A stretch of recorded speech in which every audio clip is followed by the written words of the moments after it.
దేవుని వాక్యంలోకి వెళ్దాం. ప్రకటన గ్రంథము 19వ అధ్యాయం 6వ వచనం నుంచి 9వ వచనం వరకు చదువుకుందాం. प्रकाशित वाक्य 19वां अध्याय 6वां वचन से 9वां वचन तक.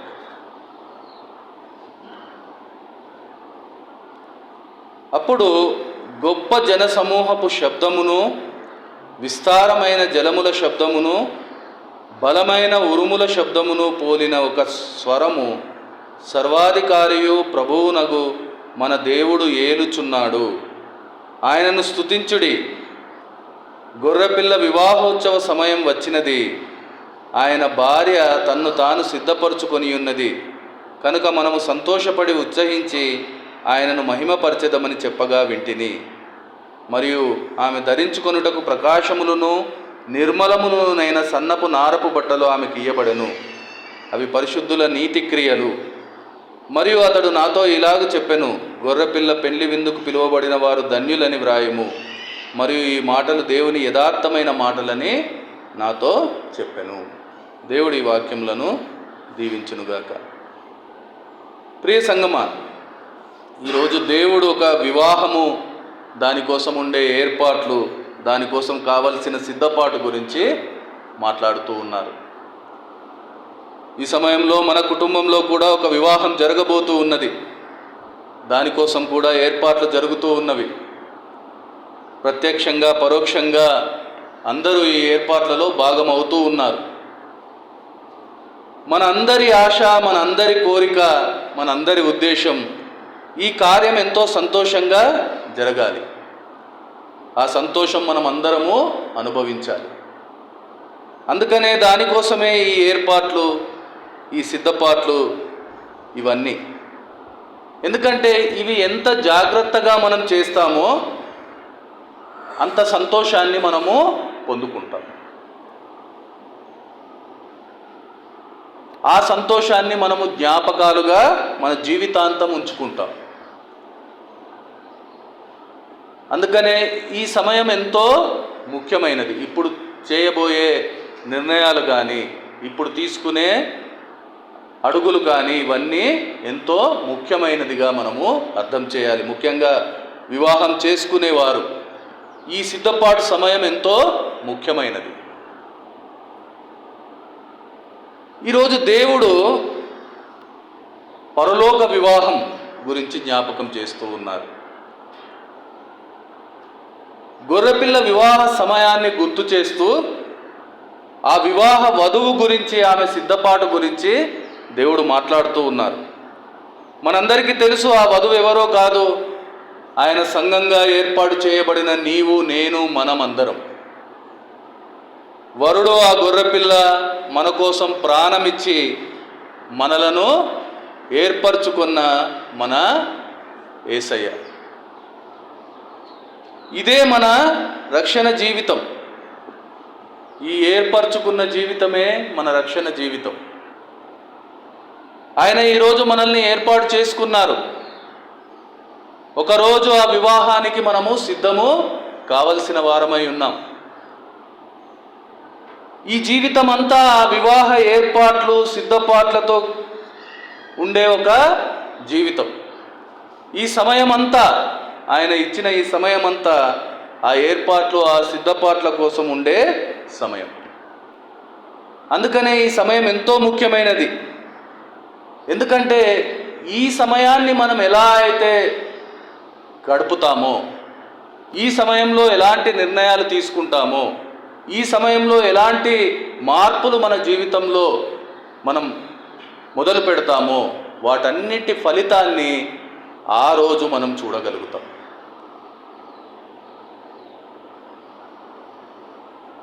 దీనిని బట్టే ఆ వివాహ దిన సంరంభం ఉంటుంది.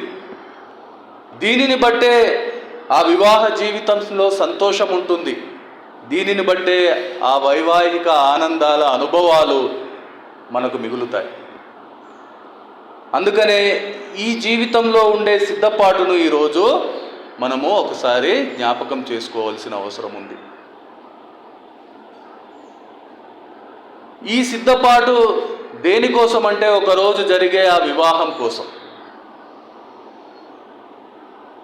ఇక్కడ మనం వధువు సిద్ధపాటు గురించి దేవుడు గుర్తు చేస్తూ ఆయన భార్య తనను తాను సిద్ధపరచుకొని ఉన్నది అనే మాటను చూపిస్తూ ఉన్నారు. మనం చదివిన వచనంలో కనబడుతుంది, గొర్రెపిల్ల వివాహోత్సవ సమయం వచ్చినది, ఆయన భార్య తన్ను తాను సిద్ధపరచుకొని ఉన్నది కనుక మనము సంతోషపడి ఉత్సహించి ఆయనను మహిమపరచదమని చెప్పగా వింటిని. ఈరోజు నిజంగా మనము ఒక సంతోషపడవలసిన సమయం ఏదైనా మన ఆత్మీయ జీవితంలో ఉంది అంటే, ఈరోజు నిజంగా మనం ఆనందించవలసిన ఒక పరిస్థితి మన ఆత్మీయ జీవితంలో ఏదైనా ఉంది అని అంటే, ఆయనతో వివాహం కోసం వధువైన మనము తమను తాము సిద్ధపరచుకునే ఒక పరిస్థితి. ఇంతకంటే ఇంకా గొప్ప విషయం ఏది లేదు మన ఆత్మీయ జీవితంలో.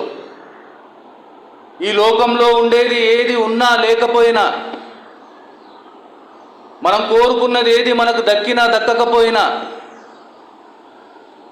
ఆ దినమున ఆయనతో పాటు మనము ఆ వివాహం వేడుకలో ఉండే ఒక సమయం, దానికోసం ఉండే సిద్ధపాటు ఈరోజు మన జీవితంలో ఎంతో ముఖ్యమైనది.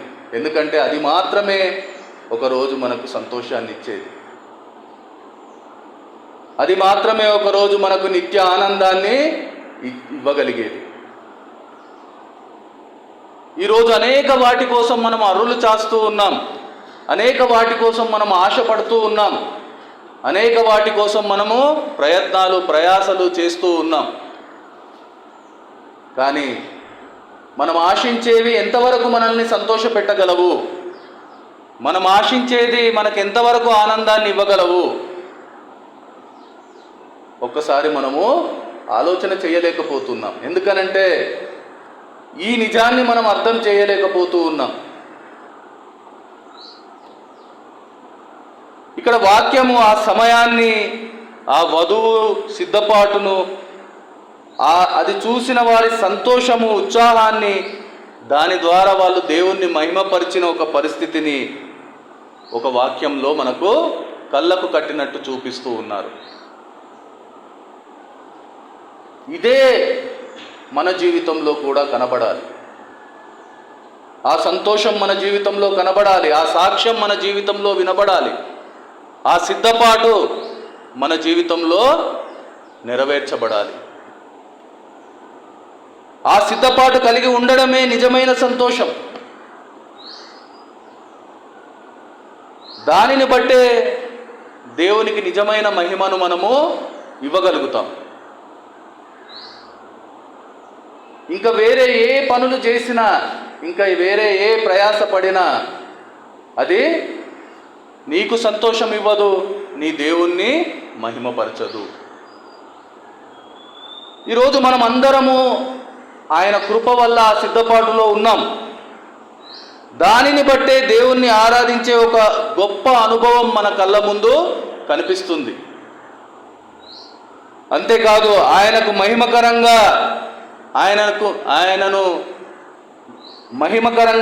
మహిమపరిచే రీతిగా గడిపే ఒక సాక్షి జీవితం మన ముందు కనబడుతూ ఉంది.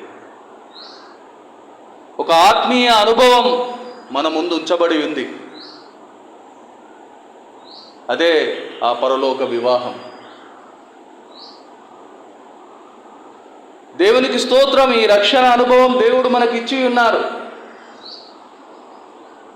మనమందరము మన ప్రయాసలు, ఏర్పాట్లు, ఆలోచనలు, నిర్ణయాలు చేస్తూ మన సిద్ధపాటును చూపించే ప్రయత్నం చేస్తూ ఉన్నాం. ఆ వివాహం కోసం మనలను మనం సిద్ధం చేసుకుంటూ ఉన్నాం. ఇందులో నేను ఎవరిని తప్పు పట్టడానికి చెప్పడం లేదు. ఎవరి ఆలోచన మేరకు, ఎవరి అభిప్రాయం మేరకు, ఎవరి తాహతు మేరకు వాళ్ళు ప్రయత్నాలు చేస్తూ ఉన్నారు. కానీ ఎందుకనంటే ప్రతి ఒక్కరము ఈ సిద్ధపాటు కలిగి ఉండవలసిందే. ఈరోజు మనం గడుపుతున్న ఈ ఆత్మీయ జీవితం, ఈ రక్షణ జీవితం ఈ ఏర్పాట్లు సిద్ధపాటుల సమ్మేళనమే. ఈ జీవితాన్ని చూసి ఇతరులు దేవుణ్ణి చూడగలగాలి. అదే నిజమైన సిద్ధపాటు. ఈరోజు మన సిద్ధపాటు ఎలా మనకు తెలుస్తుంది అంటే, మన జీవితాన్ని చూసి ఇతరులు దేవుణ్ణి చూడగలగాలి, దేవుణ్ణి మహిమపరచగలగాలి. అదే ఒక సిద్ధపాటు యొక్క సంపూర్ణతగా ఈరోజు మనం అర్థం చేయాలి.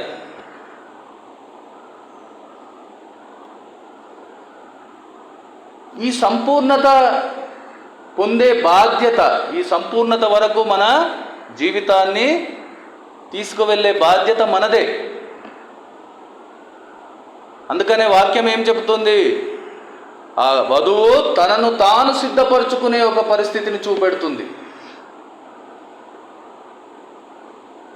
అలాగే వాక్యం ఎన్నోసార్లు మనతో మాట్లాడుతుంది. నీకు అనుగ్రహించబడిన రక్షణను భయముతో వణుకుతో కొనసాగించమని చెబుతూ ఉంది. ఈ బాధ్యత మనదే. మనకు ఒక గొప్ప రక్షణ జీవితం అనుగ్రహించబడింది. నిజానికి మనకి ఏ విలువ లేదు, ఏ అర్హత లేదు. ఆయన కృప వల్ల ఈరోజు ఆ భాగ్యం దొరికింది. కానీ దాన్ని కాపాడుకోవలసిన, దాన్ని కొనసాగించవలసిన బాధ్యత మనదే. ఆ బాధ్యత నెరవేర్చిన వారికి బహుమానం ఉంటుంది. అది 8వ వచనంలో మనకు కనబడుతుంది. అక్కడ ఆమె ధరించుకొనుటకు ప్రకాశములను నిర్మలములైన సన్నపు నారబట్టలు ఆమెకి ఇయ్యబడెను అని రాయబడి ఉంది. అంటే ఒక వివాహం కోసం సిద్ధపడే ఒక వధువుకు వరుడు ఇచ్చే ఒక వివాహ వస్త్రం అక్కడ మనం చూస్తూ ఉన్నాం.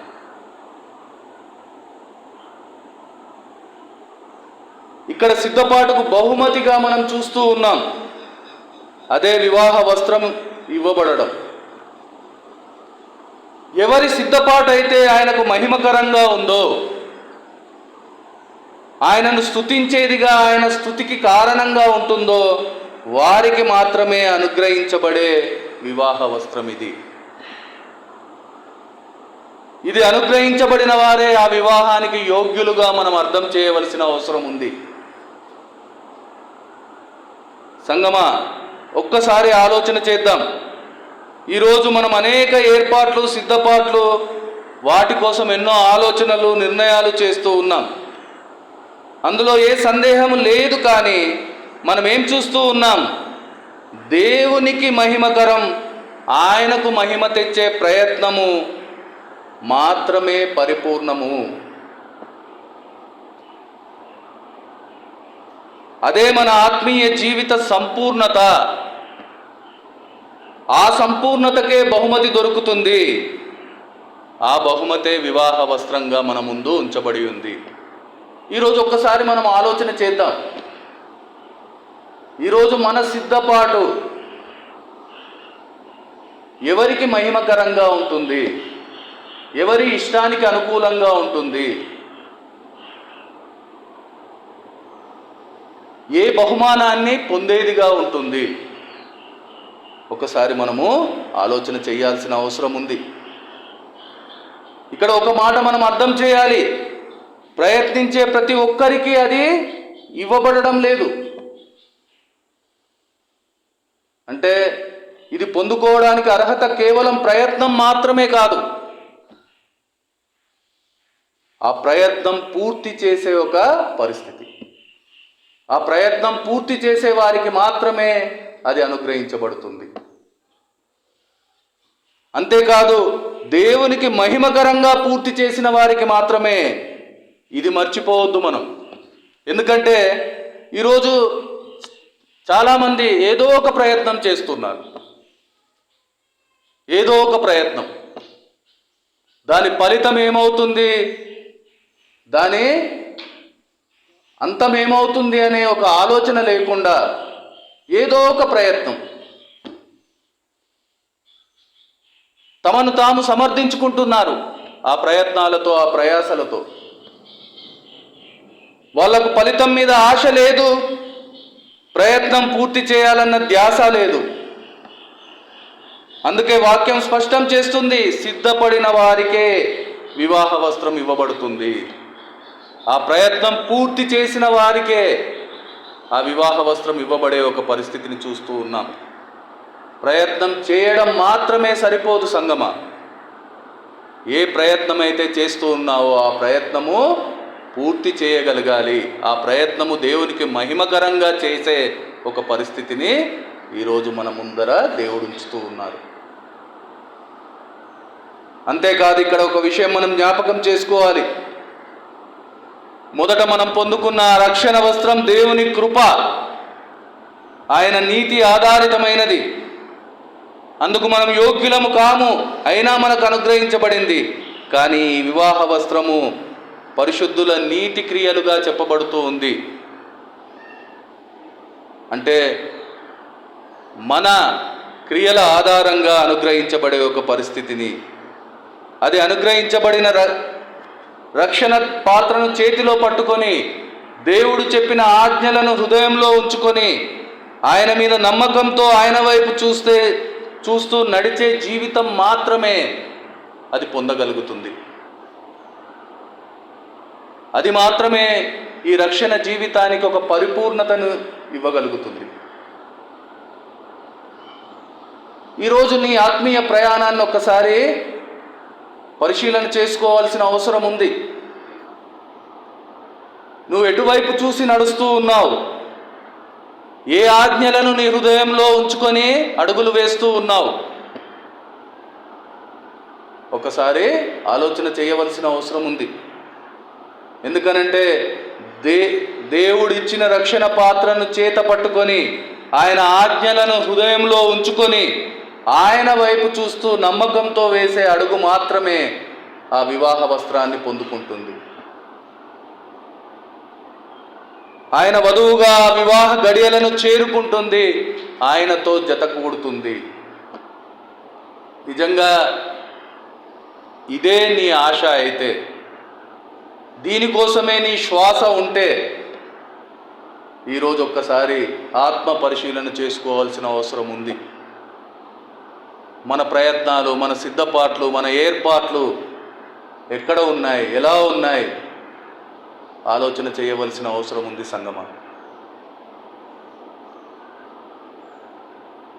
9వ వచనంలో మనం కొంతమందిని చూస్తూ ఉన్నాం. వారు గొర్రెపిల్ల వివాహానికి పిలువబడిన వారుగా, ధన్యులుగా కనబడుతూ ఉన్నారు. అంటే ఇక్కడ మనం అర్థం చేయాలి, ఈ వివాహంలో వధువుగా చేర్చబడే పరిస్థితి, ఆహ్వానితుడిగా చేర్చబడే పరిస్థితి రెండు దేవుడు చూపిస్తూ ఉన్నారు. మనం ముందు చూసినట్లుగా ఈ రక్షణ జీవితం దేవునికి మహిమకరంగా తమను తాము సిద్ధం చేసుకొని ఆ వివాహ వస్త్రం పొందుకున్న వారు వధువుగా చేర్చబడితే, ఆ సిద్ధపాటు లేని వారు ఆహ్వానితులుగా మిగిలిపోయే ఒక పరిస్థితిని మనం ఊహించవచ్చు.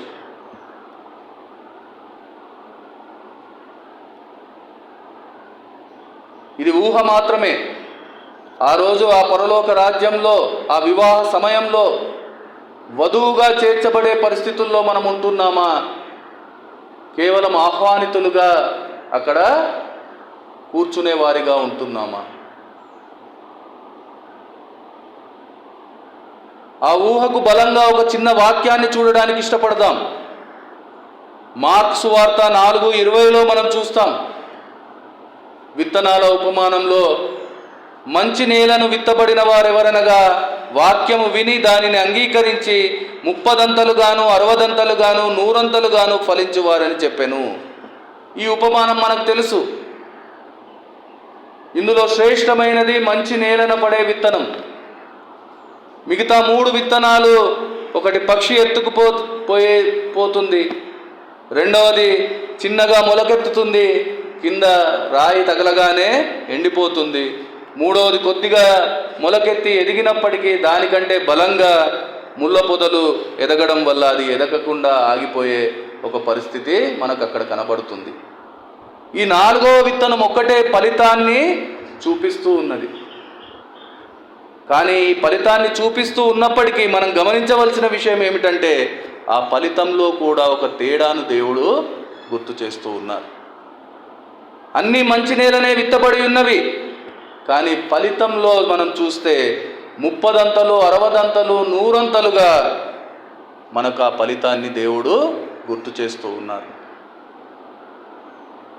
అలాగే గొర్రెపిల్ల వివాహంలోకి వధువుగా ఆహ్వానితుడిగా చేర్చబడే పరిస్థితిని కూడా మనం అర్థం చేద్దాం.